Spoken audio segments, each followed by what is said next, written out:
Pawan tiger of martial arts అట. AP deputy సీఎంకు అరుదైన ఘనత అట. ఫిఫ్త్ డన్ పురస్కారంతో పవన్ కళ్యాణ్ గౌరవించిన సోగో బూడో కండ్రి కై సంస్థ అట. ఈ ఘనత సాధించిన తొలి తెలుగు వ్యక్తి అట పవన్ కళ్యాణ్. నిన్న హైదరాబాద్లో జరిగినట్టుంది ఇది ఈవెంట్.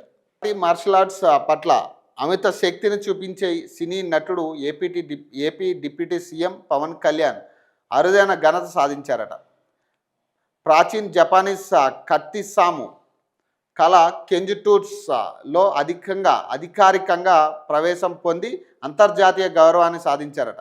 జపాన్ సాంప్రదాయ యుద్ధ కళలో అత్యంత గౌరవమైన సంస్థలో ఒకటైన సోగో బూడో కండ్రి కై సంస్థ ఆయనకు ఫిఫ్త్ డాన్ 5వ డాన్ పురస్కారాన్ని అందించిందట.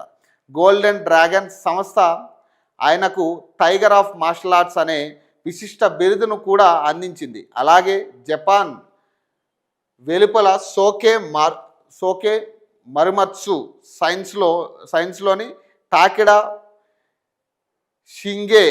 షింగెంగ్ క్లాన్లో ప్రవేశం పొందిన తొలి తెలుగు వ్యక్తిగాను పవన్ నిలిచారట. మార్షల్ ఆర్ట్స్ పట్ల 3 దశాబ్దాలుగా పైగా సాగించిన సాధన పరిశోధన అంకిత భావానికి నిదర్శనగా ఆయనకు ఈ ప్రతిష్టాత్మక గౌరవాలు దక్కాయని జనసేన పార్టీ ఆదివారం విడుదల చేసిన ప్రకటనలో పేర్కొందట.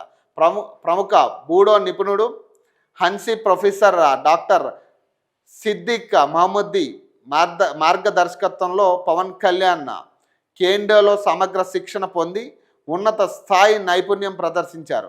ఈ క్రమంలో సినిమా, శాస్త్రీయ యుద్ధ కళలు, యుద్ధ తత్వశాస్త్రాలను అంతర్జాతీయ వేదికపై సమన్వయం చేయగలిగిన అతి కొద్ది మంది భారతీయ ప్రముఖుల్లో ఒకరిగా పవన్ కళ్యాణ్ ప్రత్యేక స్థానం సంపాదించుకున్నారట.